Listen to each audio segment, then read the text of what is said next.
दोस्तों, जीवन में कर्मों की मार से कोई बच नहीं पाया है। यदि आपके जीवन में भी दुखों ने आपको घेरा हुआ है तो सिर्फ 2-3 मिनट लगेंगे। इस कहानी को बड़े ध्यान से सुन लीजिएगा और समझ लीजिएगा, फिर आपको समझ में आएगा कि इस जीवन का मूल्य क्या है। बेईमानी का पैसा शरीर के एक एक अंग को फाड़ कर निकलता है। आज की कहानी एक सच्ची घटना पर आधारित है।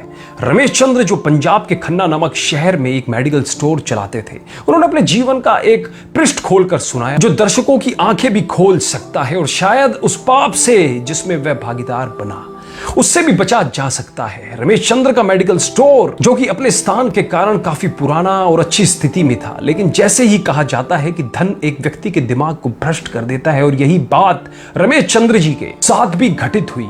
रमेश जी बताते हैं कि मेरा मेडिकल स्टोर बहुत अच्छी तरह से चलता था और मेरी आर्थिक स्थिति भी बहुत अच्छी थी। अपनी कमाई से मैंने जमीन और कुछ प्लॉट खरीदे और अपनी मेडिकल स्टोर के साथ एक क्लिनिकल लेबोरेटरी भी खोल ली। लेकिन मैं यहाँ झूठ नहीं बोलूंगा, मैं एक बहुत ही लालची किस्म का आदमी था, क्योंकि मेडिकल फील्ड में दोगुनी नहीं बल्कि कई गुना कमाई होती है। शायद ज्यादातर लोग इस बारे में नहीं जानते होंगे कि मेडिकल प्रोफेशन में 10 रुपए में आने वाली दवा आराम से 70-80 रुपए में बिक जाती है। लेकिन अगर कोई मुझसे कभी 2 रुपए भी कम करने को कहता तो मैं ग्राहक को मना कर देता। खैर, मैं हर किसी के बारे में बात नहीं कर रहा हूं, सिर्फ अपनी बात कर रहा हूं। और यहां इस कहानी में भी हम किसी और को दोष नहीं दे रहे हैं, बस एक कहानी के माध्यम से आपको समझाना चाह रहे हैं। वर्ष 2008 में गर्मी के दिनों में एक बूढ़ा व्यक्ति मेरे स्टोर में आया। उसने मुझे डॉक्टर की पर्ची दी, मैंने दवा पढ़ी और उसे निकाल लिया। उस दवा का बिल 560 रुपए बन गया। बूढ़े ने उसने अपनी सारी जेब खाली कर दी, लेकिन उसके पास कुल 180 रुपए थे।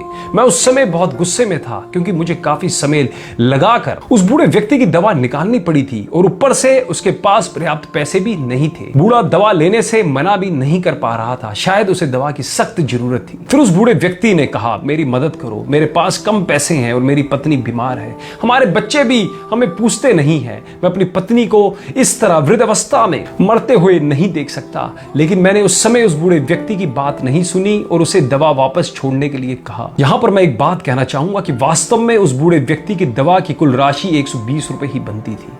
अगर मैंने उससे 150 रुपए भी लिए होते तो भी मुझे 30 रुपए का मुनाफा ही होता। लेकिन मेरे लालच ने उस बूढ़े लाचार व्यक्ति को भी नहीं छोड़ा। फिर मेरी दुकान पर खड़े एक दूसरे ग्राहक ने अपनी जेब से पैसे निकाले और उस बूढ़े आदमी के लिए दवा खरीदी, लेकिन इसका भी मुझ पर कोई असर नहीं हुआ। मैंने पैसे लिए और बूढ़े को दवाई दे दी। समय बीतता गया और वर्ष 2009 आ गया। मेरे इकलौते बेटे का ब्रेन ट्यूमर हो गया।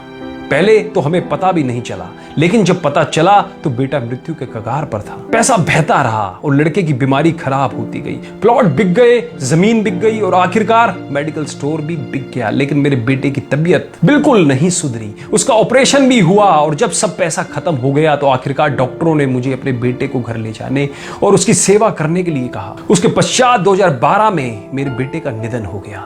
मैं जीवन भर कमाने के बाद भी उसे बचा नहीं सका। 2015 में मुझे भी लकवा मार गया और मुझे चोट भी लग गई। आज जब मेरी दवा आती है तो उन दवाओं पर खर्च किया गया पैसा मुझे काटता है, क्योंकि मैं उन दवाओं की वास्तविक कीमत को जानता हूं। एक दिन में कुछ दवाई लेने के लिए मेडिकल स्टोर पर गया और 100 रुपए का इंजेक्शन मुझे 700 रुपए में दिया गया। लेकिन उस समय मेरी जेब में 500 रुपए ही थे और इंजेक्शन के बिना ही मुझे मेडिकल स्टोर से वापस आना पड़ा। उस समय मुझे उस बूढ़े व्यक्ति की बहुत याद आई और मैं घर चला गया। मैं लोगों से कहना चाहता हूं कि ठीक है कि हम सभी कमाने के लिए बैठे हैं, क्योंकि हर किसी के पास एक पेट है, लेकिन वैध तरीके से कमाएं, ईमानदारी से कमाएं। गरीब लाचारों को लूट कर कमाई करना अच्छी बात नहीं है, क्योंकि नर्क और स्वर्ग केवल इस धरती पर ही है, कहीं और नहीं है। और आज मैं नरक भुगत रहा हूं। पैसा हमेशा मदद नहीं करता, हमेशा ईश्वर के भय से चलो, उसका नियम अटल है, क्योंकि कई बार एक छोटा सा लालच भी हमें बहुत बड़े दुख में धकेल सकता है। जीवन शतरंज के खेल की तरह है और यह खेल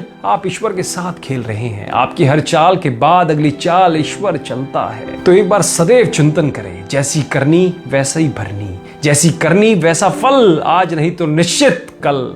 हम बदलेंगे, युग बदलेगा। कहानी अच्छी लगी हो तो अपने फेसबुक वॉल पर, अपने व्हाट्सएप ग्रुप में सभी दोस्तों रिश्तेदारों में इस वीडियो को ज्यादा से ज्यादा शेयर करो, जिनसे आज के समय जो लोग दूसरों की मजबूरियों का फायदा उठा रखे हैं उनकी मानसिक